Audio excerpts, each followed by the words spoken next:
Next, take a few hours at the end of the week, called time to reflect. Go back over your day timer. Go back over your calendar. Go back over your appointment book.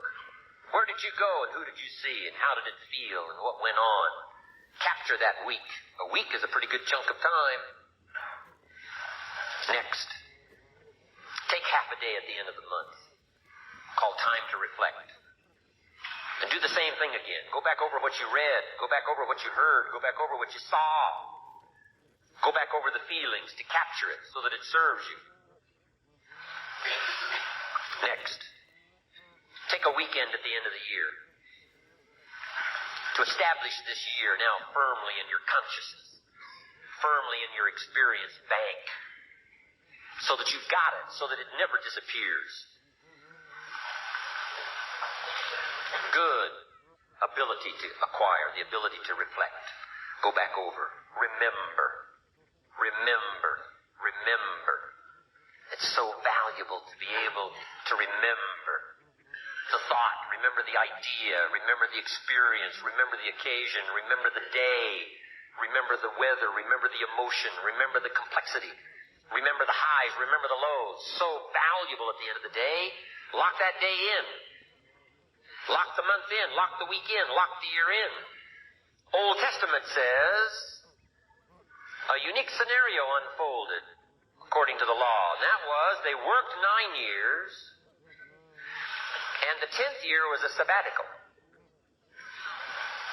The 10th year, work 9, take the 10th year, and not just to relax, not just to replenish, not maybe just to get physically in shape. Change of pace, we call it in the modern society, but not just for that. I'm sure that in ancient days, that sabbatical was to go over the last 9 years, what went right and what went wrong, and what worked well and what didn't work well. And how did you grow, and how did you learn, and how did you change, and what have you got now after 9 years that you didn't have at the beginning of the 9 years? See, that's so valuable. A sabbatical. A sabbatical. Some time. Time. There's also something to be said for solitude when you reflect. Sometimes you can reflect with somebody. Husband and wife reflect on the past year. Right? Parents reflect with their children on the past year. How did we do it, and how didn't we do it, and how could we improve? Colleagues can reflect with each other. But now here's one of the most important. You've got to learn to reflect with yourself. There's something to be said for solitude. There's something to be said for taking those occasions to shut out the world and shut out everything else for a while. For a while. I've got a motorhome. That's how I do it. With my motorcycle on the back. And I head for the mountains and ride the Jeep trails. Or there's very few human beings on the Jeep trails. Or out in the desert somewhere. It's called my time to get away. When you live a very public life, you treasure solitude. A chance to reflect, go back over my life, go back over my skills, go back over my experiences. Alone. There are some things you need to do alone. Ponder, think, wonder, read, study, absorb, soak in. See if you can't become better this year than you were last year, better the next 9 than you were the first 9. Solitude.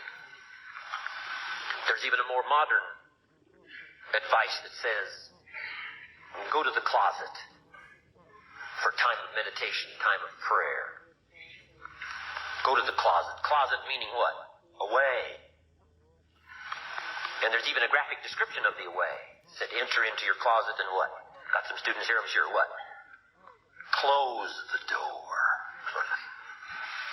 For what? Just to shut out everything. Life is experience, and touching and seeing and looking and doing and acting and disciplines and all the stuff. But sometimes, this is where this reflecting is so important. That shut the door. Just shut the door and wonder. Prayer, contemplation, thinking. And let things move in to your consciousness and awareness that no other way can it be done. Right? Flying down the freeway, I'm telling you, it's difficult to get through. So many things to do, it's difficult to get through. But times of solitude, times to reflect.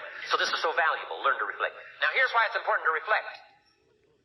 To make the past more valuable to serve you for the future. Here's what's really powerful, learning to gather up the past and invest it in the future. Gather up today and invest it in tomorrow. Gather up this week and invest it in the next week. Gather up this year and invest it in the next year. See, that's so powerful, rather than just hanging on one more year, hanging in there, seeing what's going to happen.